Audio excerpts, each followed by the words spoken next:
Halo teman-teman, kembali lagi di playlist fungsi dasar 10 fungsi dasar Excel untuk lamar kerja. Ini video yang ketiga ya. Bagi teman-teman yang belum subscribe channel ini, silahkan subscribe terlebih dahulu.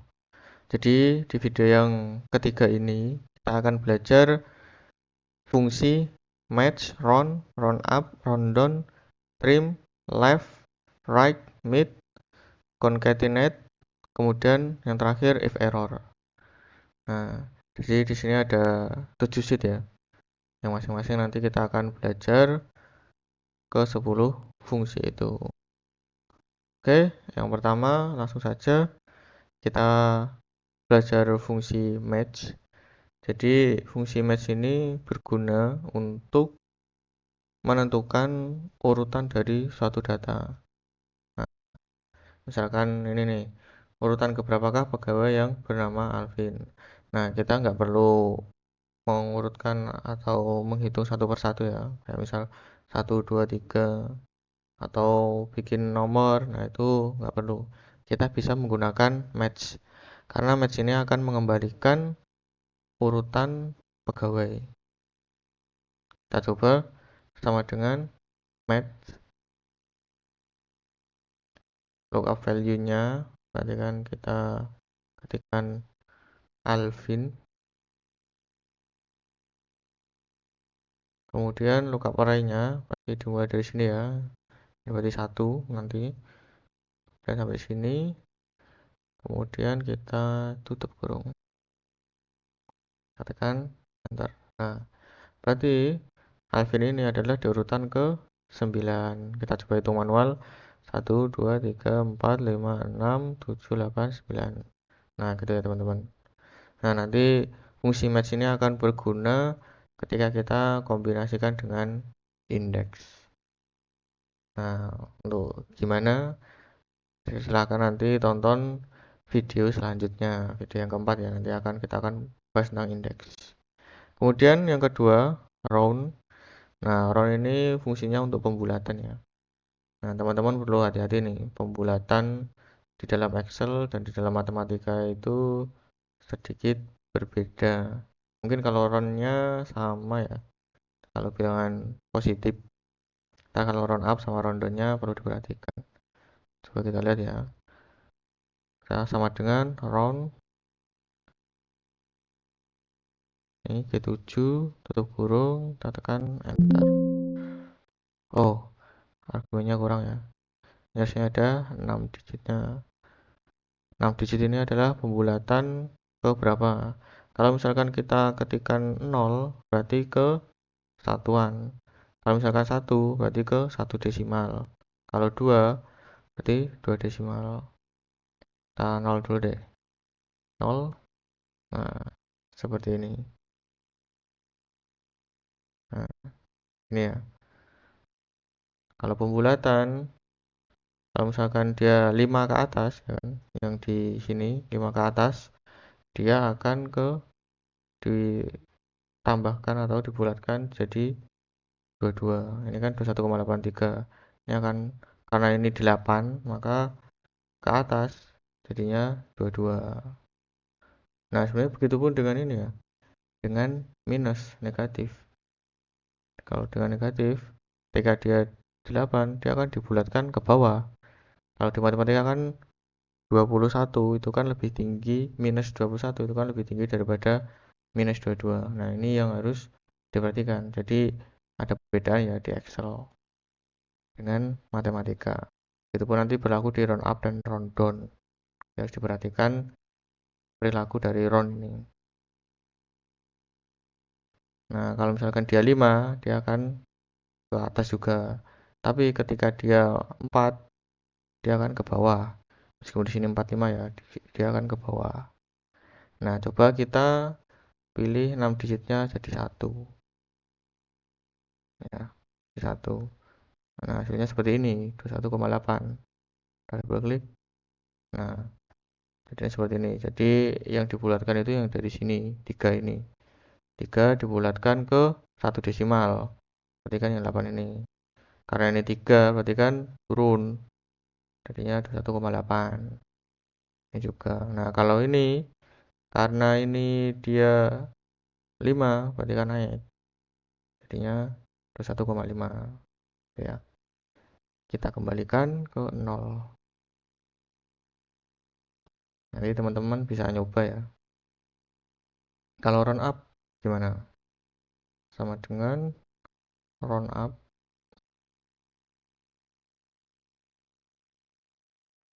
6 digitnya 0, tekan enter. Nah, kalau round up ini dia nggak peduli dia berapa angkanya. Meskipun dia 4 atau mungkin 2, 1, kalau round up dia akan dinaikkan. Begitupun dengan minus ya. Minus 21 dia akan diturunkan jadi minus 22. Nah, ini round up. Kemudian kalau round down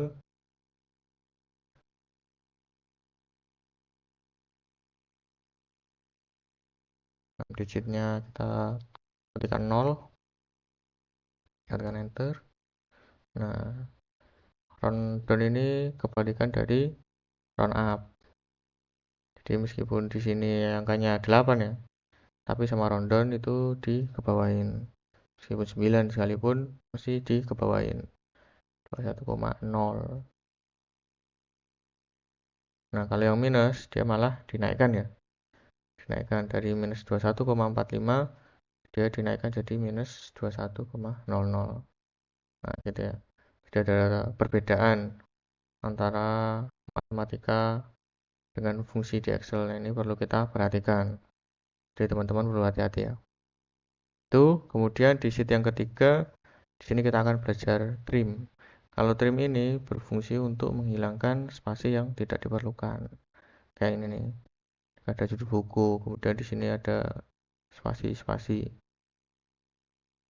yang jauh. Nah, dengan trim spasinya hilang, tinggal satu spasi aja. Sama dengan trim, kemudian teksnya ini kita tutup kurung, kita tekan N. Nah, kemudian double klik. Nah, seperti ini.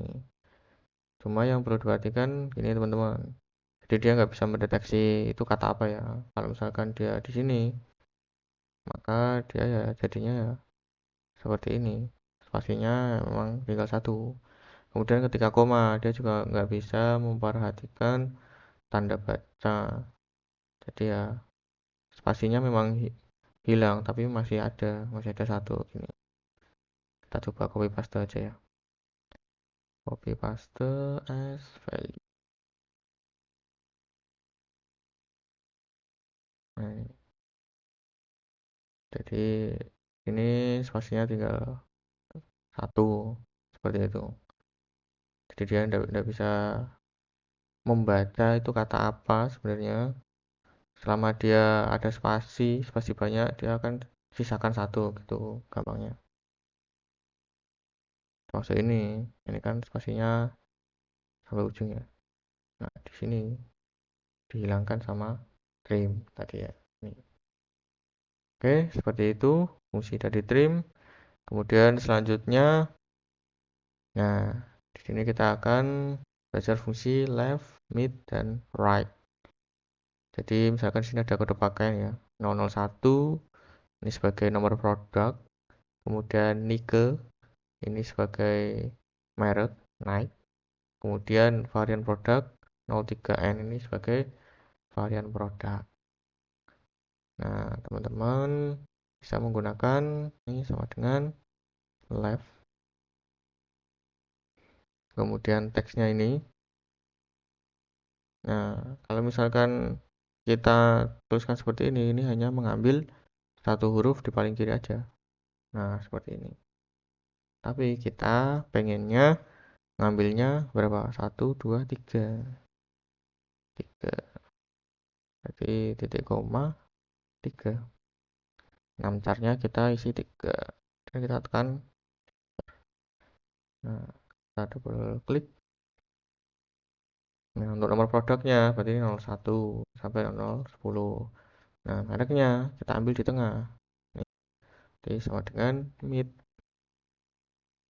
Teksnya ini start 6-nya berarti dari berapa? Kita hitung ya. 1, 2, 3, 4, 5. Berarti dari yang 5. Kemudian 6 chartnya berapa? Berapa karakter yang diambil?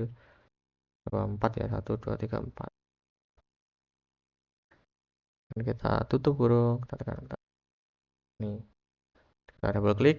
Nah, ini mereknya sudah ambil. Naik, fans, naik, levy, fans, unique. Nah, ini ya. Kemudian varian produknya itu di 3 karakter terakhir. Kita bisa menggunakan right. Nah, bisa menggunakan right. Teksnya ini, kalau misalkan kita langsung tutup kurung, dia hanya mengambil karakter yang di paling kanan aja, satu karakter. Nih, seperti ini. Tapi kita pengennya ambilnya berapa? 3 ya. 3. Nah, dan kita double klik seperti ini. Nah, ini kan mudah. Kenapa? Karena di sini mereknya itu 4 karakter semua. Emang saya cari yang 4. Nah, kalau misalkan ininya beda-beda, nah, teman-teman bisa cari aja di video saya. Itu ada mengambil kata di antara 2 tanda penghubung. Nah, meskipun karakternya berbeda-beda dengan 10 karakter, 5 karakter, 4 karakter. Nah, dengan fungsi yang sudah saya buat di mengambil kata di antara 2 tanda penghubung, nah itu tetap bisa keambil. Nah, nanti di deskripsi video ini di paling bawah itu ada list link tutorial. Isinya kan Google Spreadsheet. Nanti teman-teman bisa cari aja di situ. Lanjut yang kelima, kita akan belajar concatenate. Concatenate ini untuk menggabungkan beberapa teks ya. Jadi di sini kan ada hari, tanggal, bulan, tahun. Nah, kita akan gabungkan semuanya. Yang sama dengan concatenate dengan teks 1, teks 2, teks 3, kemudian teks 4. Dan satu kurung, kita tekan enter. Nah, jadinya seperti ini. Gimana caranya biar rapi? Berarti kita harus sisipkan koma, spasi, gitu ya. Berarti di sini kita sisipkan ini ya, koma, spasi, dan kita ini tanda petik ya, jangan lupa ya kalau teks tanda petik. Kemudian di sini juga kita kasih tanda petik, spasi, tanda petik. Kemudian di sini juga berarti ya. Tanda petik, spasi, tanda petik, titik koma. Nah, seperti ini. Nah, sebenarnya selain fungsi concatenate untuk menggabungkan teks itu bisa juga dengan simbol dan. Ya, sama dengan ini dengan dan tanda petik, koma, spasi, petik, dan ini tanggal, kemudian dan lagi, tanda petik, spasi, tanda petik, kemudian dan lagi, ini, dan lagi, tanda petik, spasi, tanda petik, kemudian dan lagi, kemudian ini yang terakhir. Kemudian kita tinggal enter. Nah, gini ya. Hasilnya pun sama dengan concatenate. Cuma terdapat perbedaan penulisan aja. Kalau ini langsung tanpa ada simbol dan, kalau yang ini ada simbol dan. Tuh. Kemudian yang terakhir yang akan kita belajar adalah if error. Nah, misalkan nih, ini kan ada kode kota dan nama kota. Di sini ada kode kota A1 sampai A5. Padahal di sini ada B1, B2 sampai B5. Nah, misalkan kita gunakan VLOOKUP ya. Nanti yang B ini hasilnya apa? Kita coba lihat VLOOKUP ini lookup value-nya, kemudian tabel array-nya, pilih ini. Jangan lupa dimutlakkan biar tidak geser dengan fn F4 atau F4. Kemudian kolom indeksnya kita pilih 2. Range VLOOKUP-nya kita pilih exact match ya. Tab. Kita tutup kurung, kita tekan enter. Nah, ini jawabnya adalah n per a. Kenapa n per a? Karena B1 ini nggak ada di sini, ya kan? Kita double klik coba ya, apakah A3 ini bakal n per a juga? Harusnya tidak ya. Kita double klik. Nah, untuk yang A ini nggak nggak n per a.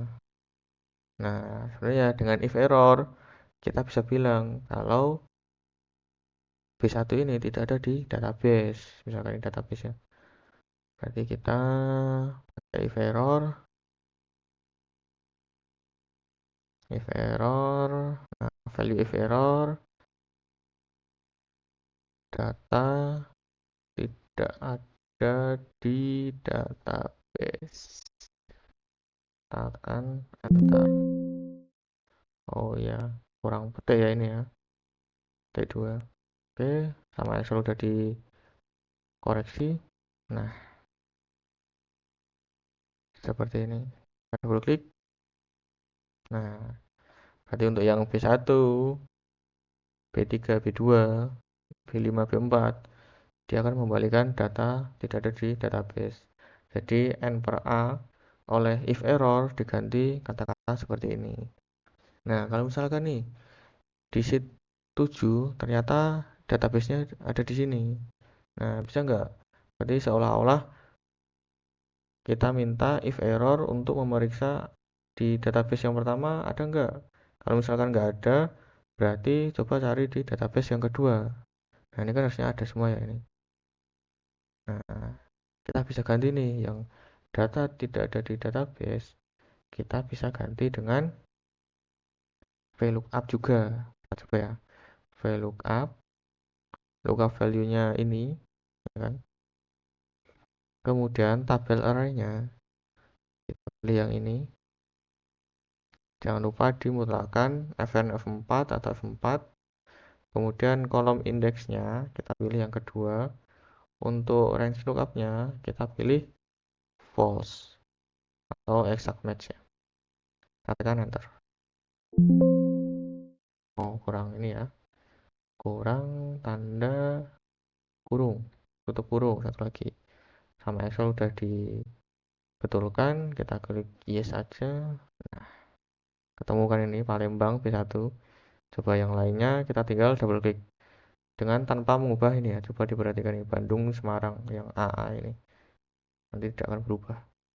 Nah, yang berubah itu adalah yang kodenya B aja. Nah, berarti kita bisa menggunakan if error ini untuk mengembalikan kata-kata yang kita inginkan atau menjadikan kata-kata yang kita inginkan itu jadi fungsi lain. Ya, seperti ini tadi. Kan yang pertama kan kita isi dengan data tidak ada di database kan. Nah, kemudian kita bisa isi karena ada database lain, kita bisa referensikan ke database yang lain ini. Jadi teman-teman, sekian video kali ini. Jangan lupa subscribe. Terima kasih.